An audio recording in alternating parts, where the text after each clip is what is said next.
നവകേരള സദസ്സിൽ സമൂഹത്തിൻ്റെ സമസ്ത വിഭാഗങ്ങളെയും പ്രതികരിക്കുന്ന ജനങ്ങളാണ് എത്തുന്നത്. മുഖ്യമന്ത്രിയോട് ആശയവിനിമയം നടത്താൻ അവരുടെ നിർദ്ദേശങ്ങൾ മുന്നോട്ട് വയ്ക്കാൻ ചലച്ചിത്ര രംഗത്തുള്ളവർ, കലാരംഗത്തുള്ളവർ, സാഹിത്യ രംഗത്തുള്ളവരൊക്കെ വരുന്നുണ്ട്. ചലച്ചിത്ര താരവും സിനിമ സീരിയൽ താരവും ഒക്കെ ആയിട്ടുള്ള അനുമോൾ ഇപ്പോൾ കാട്ടാക്കടയിൽ ചേരുന്ന പ്രഭാത യോഗത്തിൽ എത്തിച്ചേർന്നിട്ടുണ്ട്. അനുമോളോട് തന്നെ ചോദിക്കാം, ഈ വ്യത്യസ്തമായ സർക്കാരിൻ്റെ ഒരു പരിപാടി, എല്ലാ വിഭാഗം ജനങ്ങളെ സർക്കാർ കേൾക്കുന്നു, ഒരു ക്യാബിനറ്റ് മുഖ്യമന്ത്രിയുടെ നേതൃത്വത്തിൽ ജനങ്ങളുടെ ഇടയിലേക്ക് വരുന്നു, അനുമോളെ ഇവിടേക്ക് ക്ഷണിച്ചു. അനുമോളുടെ അഭിപ്രായം ഇതിനെക്കുറിച്ച് എന്താ? ഒരുപാട് സന്തോഷമുണ്ട്. ഞാൻ ആദ്യമായിട്ടാണ് ഇങ്ങനൊരു പ്രോഗ്രാമിൽ പങ്കെടുക്കുന്നത്.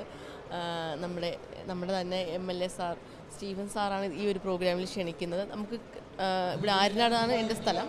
അപ്പോൾ അവിടെ ഒരു പ്രോഗ്രാം ഉണ്ടായിരുന്നു, നമ്മളെ കലാകാരന്മാരോട് ചേർന്നിട്ടുള്ളൊരു പ്രോഗ്രാം. അപ്പോൾ അതിൽ പങ്കെടുത്തു. അപ്പോൾ എൻ്റെ അടുത്ത് പറഞ്ഞു, ഇങ്ങനെ ദിവസം ഇങ്ങനെ ഒരു പ്രോഗ്രാം ഉണ്ട്, വരണം, എല്ലാ ഒഴിവുകളും മാറ്റി വെച്ചിട്ട് വരണം, ശ്രമിക്കണമെന്ന്. അപ്പോൾ ഞാൻ ഒഴിവുകളൊക്കെ മാറ്റി വെച്ചിട്ട് ശ്രമിച്ചു. കാരണം എന്താ പറയുക, ഒരുപാട് മന്ത്രിമാരെ ഇന്ന് നേരിൽ കാണാമല്ലോ. അപ്പോൾ അതൊരു ഭാഗ്യമാണ്, ഫസ്റ്റ് എക്സ്പീരിയൻസ് ആണ്. ഞാൻ മാത്രമല്ല, നമ്മുടെ ആസിസിക്കയുണ്ട്, തങ്കച്ചേട്ടനുണ്ട്, പിന്നെ നമ്മുടെ പ്രദീപേട്ടനുണ്ട്. സെലിബ്രിറ്റിയിലും ഇത്രയും പേരെ കണ്ടിട്ടുള്ളൂ.